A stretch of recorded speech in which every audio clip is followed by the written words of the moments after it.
Vous savez, quand j'ai commencé à proclamer l'évangile dans les métros, ce que beaucoup de gens ignorent, c'est que j'ai commencé à proclamer parce que j'avais pas d'argent pour acheter les prospectus. Et j'ai dit, même si j'ai pas assez d'argent pour acheter des flyers, je vais pas me freiner, j'ai une bouche. Et je vais leur dire ce que Jésus a fait pour moi. Alors j'ai commencé à proclamer, à leur donner la parole. J'avais pas d'argent pour leur offrir des évangiles. Mais j'avais une bouche.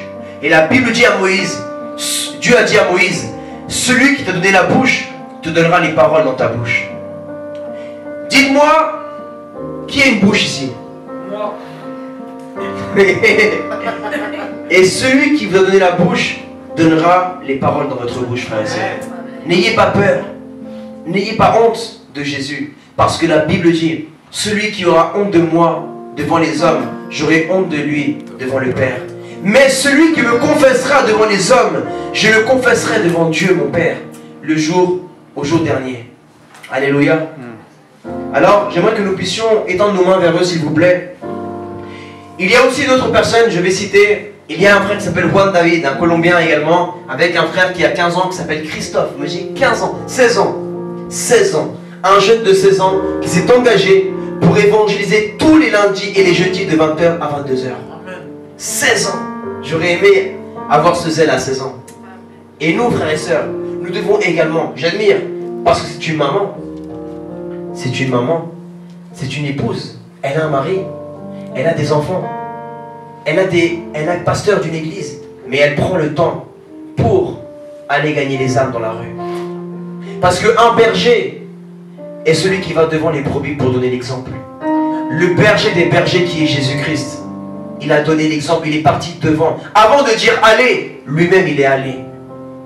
Avant de dire allez, avant de monter à Dieu le Père, il a dit allez dans le monde entier, annoncer la bonne nouvelle à toute la création.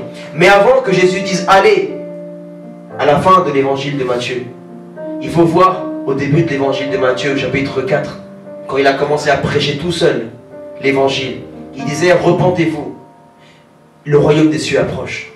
Tout seul. Et au verset 17, la Bible dit qu'il appela Pierre et André. Mais il a commencé. Je sais que Dieu a mis une vision dans ton cœur. Dieu t'a donné un appel, des talents et des dons que tu dois donner pour gagner les âmes. Lève-toi aujourd'hui. N'attends pas. N'attends pas. N'attends plus. Tu as perdu trop de temps. Le diable t'a volé trop de temps dans ta vie. Regarde l'âge que tu as. Si tu venais à mourir, qu'est-ce que tu as fait dans cette terre? Qu'est-ce que tu as fait pour Dieu? Combien d'âmes as-tu sauvé? Combien de malades es-tu allé visiter? Combien de prisonniers es-tu allé visiter? Combien d'orphelins as-tu aidé? Combien de personnes âgées sommes-nous allés encourager, frères et sœurs? Jésus a dit dans Matthieu 25, 31, j'ai eu faim, vous ne m'avez pas donné à manger. J'ai eu soif, vous ne m'avez pas donné à boire. J'ai été étranger, vous ne m'avez pas accueilli. Nous devons nous lever aujourd'hui. Notre évangile ne doit pas être un évangile du dimanche ou du mercredi de l'étude biblique. C'est tous les jours. Jésus a dit, celui qui veut me suivre, qu'il prenne sa croix tous les jours. Pas tous les dimanches, pas tous les mercredis. Il a dit tous les jours. Nous sommes des chrétiens tous les jours. Tous les jours tu dors. Tous les jours tu manges. Tous les jours tu cherches ton portable. Alors tous les jours, va gagner des âmes. Va donner du pain spirituel à la France. Parce que la Bible dit que la foi vient par l'écoute et l'écoute de la parole de Dieu. Peut-être que la foi de la France est petite. Mais à force que toi tu vas te lever dans les rues, dans les métros, et tu vas proclamer la parole de Dieu, ils vont entendre. Et leur foi va augmenter sans s'en rendre compte. Alléluia. Étendons nos mains.